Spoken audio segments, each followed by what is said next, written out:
Hello viewers, இன்னைக்கு நம்மளுடைய சேனலில் பார்க்கக்கூடிய பதிவானது ரொம்ப முக்கியமான ஒரு பதிவு. இன்னைக்கு நம்ம எதை பற்றி பார்க்க இருக்கோம் அப்படின்னா, ஜனவரி 18ஆம் தேதி என்று பார்த்தீங்கன்னா அமாவாசையானது நிகழ இருக்கிறது. இந்த அமாவாசை நாளில் பார்த்தீங்கன்னா சில முக்கிய கிரக மாற்றங்களினுடைய பயிற்சிகள் ஏற்படுதுங்க. ஸோ அதனுடைய தாக்கங்களானது துளராசிக்காரர்களுக்கு எப்படிலாம் இருக்க போகுது, அவர்களுடைய வாழ்க்கையில் ஏதாவது முன்னேற்றங்களானது இருக்குமா, இல்லை வேறு ஏதாவது பார்த்தீங்கன்னா பாதகமான விளைவுகளை இவர்கள் சந்திப்பார்களா, இது போன்ற விஷயங்களை தான் நம்ம இன்னைக்கு தெரிஞ்சுக்க போகிறோம். பதிவை தொடர்ந்து பாருங்க. இந்த வீடியோவை பார்க்குறவங்க துளராசி நேயர்களாக இருந்தீங்க அப்படின்னா இந்த வீடியோக்கு ஒரு லைக் கொடுத்துருங்க. அது மட்டும் இல்லாமல் நம்மளுடைய சேனலை இப்போ தான் ஃபர்ஸ்ட் டைம் நீங்கள் விசிட் பண்ணுறீங்க அப்படிங்கும் பொழுது நம்மளுடைய சேனலை இன்னும் சப்ஸ்கிரைப் பண்ணாமலே இருப்பீங்க. முதல்ல சப்ஸ்கிரைப் பண்ணிவிடுங்க. அப்படியே கூட இருக்கிற பெல் ஐக்கானையும் பார்த்தீங்கன்னா கிளிக் பண்ணி வச்சுக்கோங்க. அப்போ தான் நம்மளுடைய சேனலில் கொடுக்கக்கூடிய அனைத்து தகவலுமே உங்களுக்கு நோட்டிஃபிகேஷனாக வரும். அதையும் நீங்கள் பார்த்து பயனடையலாம். துளராசிக்காரர்களுடைய பலன்கள் எப்படி அமைஞ்சிருக்கு, அந்த கிரக நிலைகளானது இவர்களுக்கு சாதகமான ஒரு பலனை கொடுக்குதா, இல்லை வேறு ஏதாவது பாதகமான விளைவுகளை கொடுக்குதா அப்படிங்கிறத பற்றி பார்க்கறதுக்கு முன்னாடி, இந்த அமாவாசையானது பார்த்தீங்கன்னா எப்பொழுது நிகழ இருக்கிறது, இந்த அமாவாசையினுடைய திதி தர்ப்பணங்களை எந்த நேரத்தில் நம்ம கொடுக்கணும் அப்படிங்கிறத ஒரு சிறிய கண்ணோட்டமாக நம்ம தெரிஞ்சுக்கலாங்க. அமாவாசை அப்படின்ற எடுத்துக்கும் பொழுது ஒவ்வொரு மாதமே பார்த்தீங்கன்னா நிகழக்கூடிய ஒரு விஷயந்தான். ஆனால் அமாவாசைகளிலேயே தை அமாவாசைக்கு மிக சிறப்புகளானது உண்டு. 2026ஆம் ஆண்டினுடைய தை அமாவாசையானது பார்த்தீங்கன்னா எப்பொழுது வருதுன்னா ஜனவரி 18ஆம் தேதி அன்று பார்த்தீங்கன்னா நிகழ இருக்குதுங்க. ஸோ இந்த அமாவாசை தினங்களில் நம்மளுடைய பித்திருக்குள்ளரை வணங்கி அவர்களுக்கு செய்யக்கூடிய அந்த கடமைகளையும் சீரார்த்தங்கள் இந்த மாதிரி விஷயங்கள்லாம் பார்த்தீங்கன்னா சரியான முறையில் நம்ம செலுத்திடணும். அப்போ தான் நமக்கு இருக்கக்கூடிய தோஷங்கள் பாவங்கள் அனைத்துமே பார்த்தீங்கன்னா தீரும். இந்த அமாவாசை தை அமாவாசை மட்டும் இல்லாமல் ஞாயிற்றுக்கிழமையோடு சேர்ந்து வருவது இன்னும் கூடுதல் விசேஷமானது அப்படின்னே சொல்லலாங்க. அதேபோல் திதி கொடுக்கக்கூடிய உகந்த நேரம் அப்படின்னு பார்த்தீங்கன்னா ஞாயிற்றுக்கிழமை அதிகாலையில் 1:20 மணி முதல் திங்கட்கிழமை அதிகாலை 2:31 மணி வரை தை அமாவாசை திதிகள் இருப்பதனால் ஞாயிற்றுக்கிழமை அதிகாலை புண்ணிய நதிகளில் நீராடி நண்பகல் 12 மணிக்குள்ளே பார்த்தீங்கன்னா தர்ப்பணம் செய்து முடித்து கொள்ள வேண்டும்.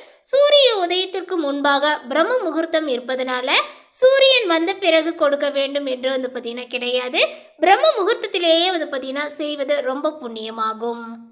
துளராசி அன்பர்களே, இந்த ஒரு காலகட்டத்தில் உங்களுடைய உடல் ஆரோக்கியத்தில் கவனங்களை பார்த்தீங்கன்னா நீங்கள் செலுத்த வேண்டும். அரசாங்க காரியங்கள் உங்களுக்கு தாமதமானாலும் நல்லபடியாகவே பார்த்தீங்கன்னா முடியுங்க. எதிலுமே வெற்றியே ஏற்படும். எதிரிகள் பணிந்து போவார்கள். அவர்களால் மறைமுக ஆதாயங்களானது உண்டாகுங்க. எதிர்பாராத பணவரவுக்கும் வாய்ப்புகளானது உண்டு. சகோதரர்களுடன் ஏற்பட்டிருந்த கருத்து வேறுபாடுகளானது இப்பொழுது நீங்கும். குடும்பத்தில் மகிழ்ச்சியானது பார்த்தீங்கன்னா நிலவுங்க. புதிய முயற்சிகளானது சாதகமாகவே முடியும். கடன்களினுடைய விஷயத்தில் கவனங்களானது உங்களுக்கு தேவை. அதேபோல் இந்த ஒரு காலகட்டத்தினுடைய பிற்பகுதியில் பார்த்தீங்கன்னா உறவினர்களாலும் நண்பர்களாலும் ஆதாயங்களானது உண்டு. அவர்களிடம் எதிர்பார்த்த உதவிகளானது இப்பொழுது கிடைக்கும். திடீர் அதிர்ஷ்ட வாய்ப்புகளும் பார்த்தீங்கன்னா ஏற்படக்கூடுங்க. வழக்குகளில் வழக்கறிஞர்களினுடைய ஆலோசனையை கேட்டு அதன்படி நடப்பது ரொம்ப நல்லது. பிள்ளைகள் அல்லது பெண்ணினுடைய திருமண முயற்சிகளானது சாதகமாகவே முடியும். தந்தை வழி உறவினர்களுடைய வருகையினால சுப நிகழ்ச்சிக்கான பேச்சுவார்த்தை அனுகூலமாகவே முடியும் அப்படின்னு சொல்லலாம். சிலருக்கு பழைய வாகனத்தை மாற்றி புதிய வாகனத்தை வாங்கக்கூடிய யோகங்களானது உண்டாகும். கணவன் மனைவிக்கிடையே மூன்றாவது நபர்களினுடைய தலையீடு காரணமாக சில பிரச்சனைகளானது இப்பொழுது ஏற்படக்கூடும் என்பதனால் சற்று கொஞ்சம் பார்த்தீங்கன்னா கவனத்தோடு இருப்பது நல்லது. அலுவலகத்திலையுமே பார்த்தீங்கன்னா நிறைய பணிச்சுமைகளானது உங்களுக்கு அதிகரித்து காணப்படுங்க. ஆனாலுமே சக ஊழியர்களினுடைய உதவினால உற்சாகமாக செய்து முடிப்பீர்கள்.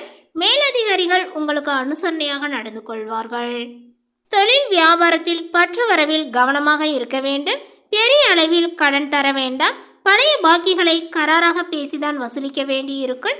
அதேபோல் குடும்பத்தை நிர்வகிக்கக்கூடிய பெண்களுக்கு குடும்ப சூழ்நிலையானது மகிழ்ச்சியை கொடுக்குங்க. அலுவலகத்திற்கு செல்லக்கூடிய பெண்களுக்கு பணிச்சுமைகளானது குறையும். எதிர்பார்த்த சலுகைகளும் உங்களுக்கு கிடைக்கும்.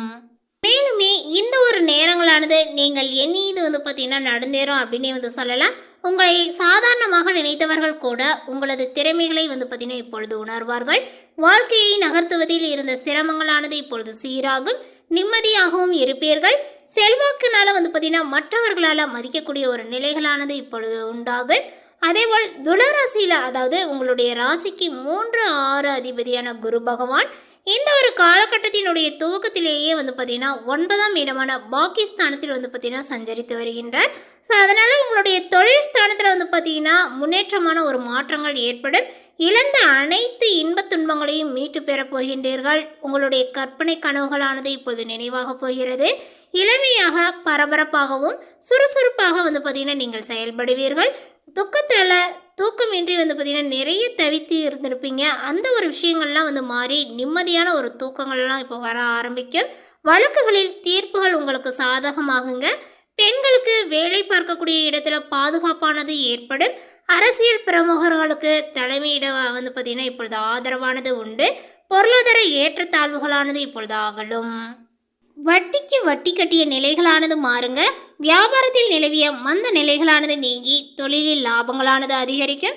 சிலருக்கு தாயார் மூலமாக திரண்ட சொத்து அல்லது பெரிய அதிர்ஷ்ட தொகைகளானது கிடைக்கலாம். புதிய சொத்துக்கள் வாங்க ஏற்ற காலங்கள் இது. அதே போல குலதெய்வம் மற்றும் முன்னோர்களினுடைய நல்லாசிகளானது உங்களுக்கு கிடைக்குங்க. பிள்ளைகளால் பெருமையும் மகிழ்ச்சியும் உண்டாகும். சொத்துக்கள் அழகு ஆடம்பர பொருட்களினுடைய சேர்க்கையானது அதிகரித்து காணப்படும். சுப விசேஷங்களானது நடக்குங்க. மாணவர்களுக்கு கல்வியில் இருந்த மந்த நிலைகளானது மாறி படிப்பில் வந்து பார்த்தீங்கன்னா இப்பொழுது ஆர்வங்கள் அதிகரித்து காணப்படும். தாயினுடைய உடல்நிலையில் நல்ல ஒரு மாற்றங்களானது உண்டாகும். மேலுமே நீண்ட நாள் முயற்சிகள் வெற்றியை கொடுக்கும். பணிச்சுமைகள் அதிகரிக்குங்க. உத்தியோகஸ்தரர்கள் வீண் வாக்குவாதங்களை தவிர்த்து மேலதிகாரிகளினுடைய சொல்படி நடப்பது முன்னேற்றத்திற்கு உதவும் அப்படின்னு வந்து சொல்லலாம். தொழிலில் சீரான ஒரு முன்னேற்றங்களானது இருக்குங்க. அதேபோல் ஊர் மாற்றங்கள் நாடு மாற்றங்களானது ஏற்படலாம். தம்பதிகள் ஒருவரை ஒருவர் விட்டு கொடுத்து செல்வதனால தேவையற்ற பிரச்சனைகளை தவிர்க்கலாம். திருமண வாய்ப்புகளானது கூடி வரும். சிலருக்கு மறு விவாகங்களானது நடக்கலாங்க. அரசியல் பிரமுகர்களினுடைய பொறுப்புகளானது ஏற்படும். மாணவர்கள் அக்கறையாக வந்து பார்த்திங்கன்னா படிப்பார்கள். உடன் பிறந்த சகோதர சகோதரிகளினுடைய சுப விசேஷங்களானது இப்பொழுது நடக்கும். அரசியல் பிரமுகர்களினுடைய பொறுப்புகளானது கூடும். மாணவர்கள் அக்கறையாக வந்து பார்த்திங்கன்னா படிப்பார்கள். உடன் பிறந்த சகோதர சகோதரிகளினுடைய சுப விசேஷங்களானது நடக்குங்க. தொலைந்த கைவிட்டு போன பொருட்கள் இப்பொழுது வந்து கிடைக்கும் அப்படின்னு வந்து சொல்லலாம். அதிக வேலை பளுவினால உரிய நேரத்தில் சாப்பிட முடியாமல் அல்சர் போன்ற உடல் உபாதைகளானது உங்களுக்கு ஏற்பட வாய்ப்புகளானது இருக்குங்க. ஸோ அதனால் வந்து பார்த்திங்கன்னா ஆரோக்கியத்தில் கொஞ்சம் கவனத்தை செலுத்த வேண்டும். 6இல் உள்ள சனி பகவான் கடன் சார்ந்த பிரச்சனைகள் வந்து பார்த்திங்கன்னா இப்பொழுது தீர்த்து வைப்பார். ஆனாலுமே எல்லா விஷயத்தையும் பொறுப்புடனும் பொறுமையாகவும் கையாள வேண்டும்.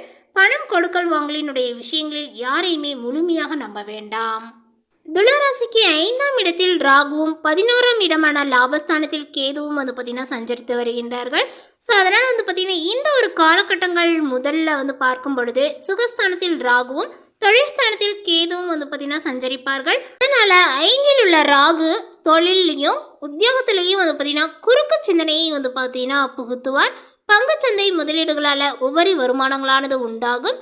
பங்குச்சந்தை ஆதாயங்கள் ரெட்டிப்பாகுங்க. அதிர்ஷ்ட வாய்ப்புகள் தேடி வரும். வெளிநாட்டு முயற்சிகளானது பலனை கொடுக்கும்.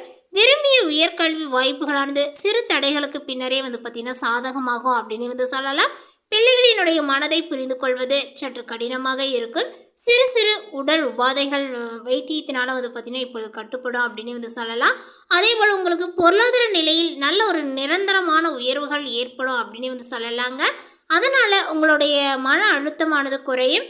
பண வரவுகள் தாராளமாக இருந்தாலுமே தவிர்க்க முடியாத விரயங்களை சந்திக்க நேரிடும். மேலும் துளராசிக்காரர்களுக்கு தாய் வழி சொத்தை பிரிப்பதில் இருந்த குறுக்கீடுகளானது வந்து பார்த்திங்கன்னா அகலும். அரசியல்வாதிகள் மௌனமாக இருந்தால் மன நிம்மதியானது நிலைக்குங்க. பழைய பாக்கிகளை வசூல் செய்வதில் மும்மரமாக நீங்கள் ஈடுபடுவீர். எதிர்ப்புகளானது உங்களுக்கு விலகும். மருமகனால வந்து பார்த்திங்கன்னா ஏற்பட்ட சங்கடங்கள் அகலுங்க. வம்பு வழக்குகள் இப்பொழுது சாதகமாகும். பிறரினுடைய பொறாமை குணத்தினால கண் திருஷ்டி இதெல்லாம் வந்து பார்த்திங்கன்னா ஏற்பட்டிருக்கும்.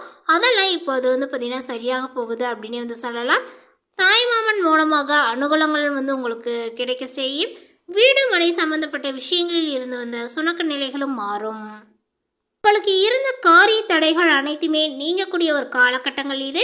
இந்த ஒரு கிரக நிலைகளினுடைய நிலவரங்கள் வந்து பார்த்திங்கன்னா உங்களுக்கு நிறையவே வந்து பார்த்திங்கன்னா சாதகமாக உள்ளது அப்படின்னு தான் வந்து சொல்லணும். கவலைகளும் அகலும். உற்சாகமாகவும் ஆரோக்கியமாகவும் நீங்கள் இருப்பீர்கள். எதிர்மறை எண்ணங்களானது வந்து பார்த்திங்கன்னா விலகுங்க. பிள்ளைகளால் ஏற்பட்ட மன உளைச்சல்களானது நீங்கி நிம்மதியானது பிறக்கும். வேலை பளு இருந்தாலுமே எல்லா பணிகளையும் திறம்பட செய்து முடிப்பீர். மேலே குறிப்பிட்டுள்ள இந்த தகவலை பற்றி நீங்கள் என்ன நினைக்கிறீங்க? உங்களுடைய கருத்துக்களை மறக்காமல் நோட்டிஃபிகேஷனில் போடுங்க. மேலும் இது போன்ற பல சுவாரஸ்யமான புதிய தகவலுடன் அடுத்த ஒரு வீடியோவில் சந்திக்கலாம். தேங்க்யூ.